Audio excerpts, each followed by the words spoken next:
We read the story The Minister's Black Veil, and the main character, Mr. Hooper, wears a black veil to try to prove a point to the town, and the other characters are the townspeople and his wife, Elizabeth.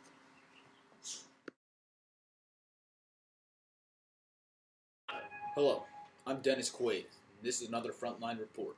Today I'm in Milford, Massachusetts, trying to get some unanswered questions about Mr. Hooper and his black veil. I'll be interviewing three people today: Mr. Hooper himself, his wife, Elizabeth, and a random townsman, George. Interesting character.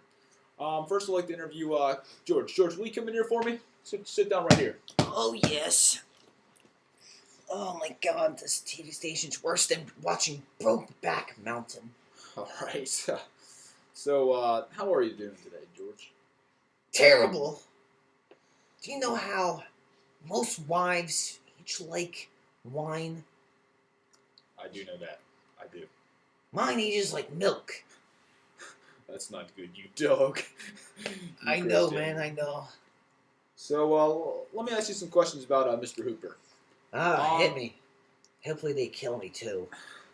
What did Mr. Hooper do to his wife for her to make things break off, or want to break things off? Well, he did tell her why he was wearing the veil and why he wasn't gonna take it off. What did the minister do? Well, he did nothing. He was giving people a lesson, like the townspeople and me, that he was normal and just like everyone else. Okay, how did the minister die? Well, he died of natural causes. Did you talk about his black veil and what the meaning of the veil meant? Oh yes, I did, and many others have. Many people thought it symbolized guilt or death. Those are never good things. Oh yes, they are. We're 80. Did you fear for your own secret sin and for the minister's appearance? Well, yes, because a minister usually doesn't wear black, because it symbolizes death and also darkness, which I wish I had. Do the children of the town talk about the minister? Yes, they were scared. Little wimps too, because to see a holy man wearing black, symbolizing death, very sad. I laughed though. When Mr. Hooper died, did Elizabeth, Mr. Clark, and also the Reverend react to the death? How did they react to the death? They were very sad that he had passed away, and they trembled because of this. Before Mr. Hooper died, was he a good preacher, in your opinion? Yes, he was. He was a very energetic. He strove to his people heavenward by mild, persuasive influences, rather than to drive them by the thunders of their word. Now you have it, folks. Mr. Hooper, a great preacher. It was nice. We'll be back after the commercial break. See you later. Hello, and welcome back to Frontline Report. I'm your host, Dennis Quaid. Next person we'll be interviewing is Elizabeth. Elizabeth, will you come in here for me? Oh my God. Why, hello. So, how are you doing today? You obviously look great. I'm doing fantastic. So, why'd you decide to leave Mr. Hooper? I left Mr. Hooper because, as his wife, I deserve to see his face, or at least know the reason behind wearing the veil.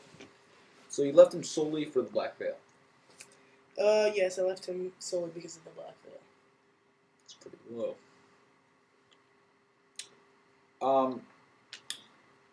You were the nurse at his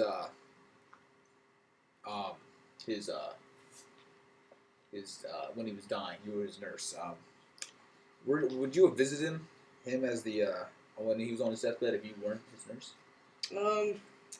No. I saw him only because I was doing my job as a nurse, and although I hoped that we would, reunite in the afterlife, that wasn't a planned. Why did you feel entitled to know the meaning behind the black veil?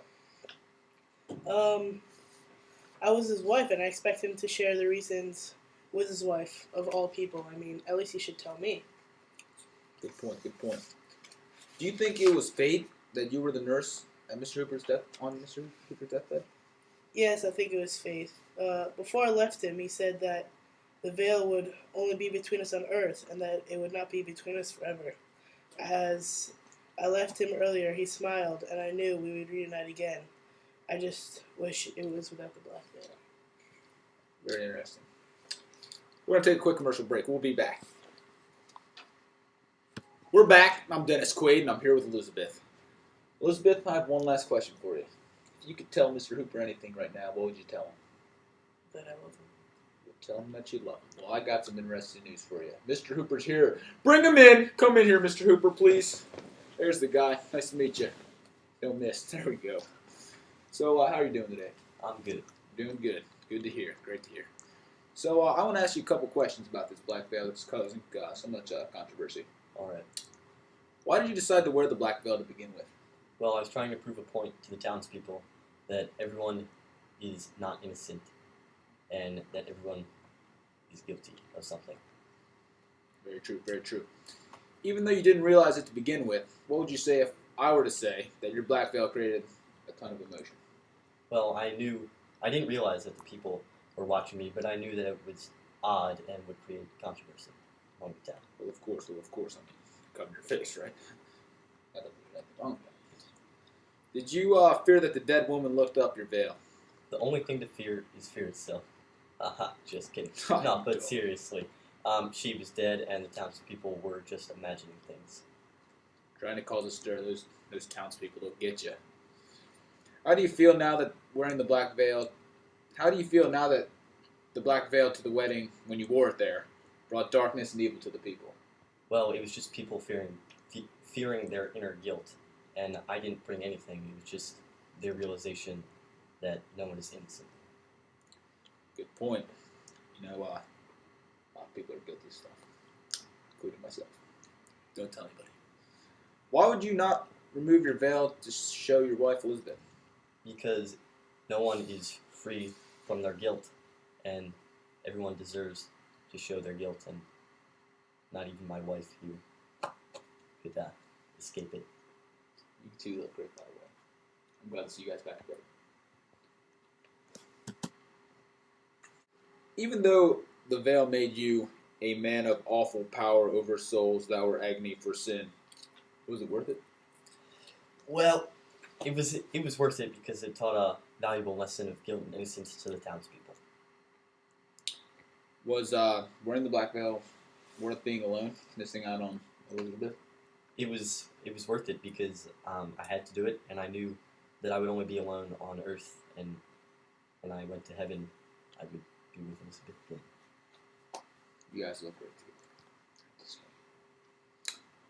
Last question I have for you. Why would you not let them take off your veil when you were about to die? Well, I went through the last 3 years of my life with it on, and I wasn't going to risk ruining myself over that one moment. But better question. Why are you here and aren't you dead? That's what they tell me. That's what they tell me. Does this black veil have some kind of powers? I don't know. Magical powers? I don't know. We're going to take a quick commercial break. We'll be back to sum up the events. So there you have it, ladies and gentlemen. The story of the minister's black veil, told by 3 important characters. The townspeople, Elizabeth, and Mr. Hooper. Stay thirsty. Let me get my theme music. Let me get my theme music.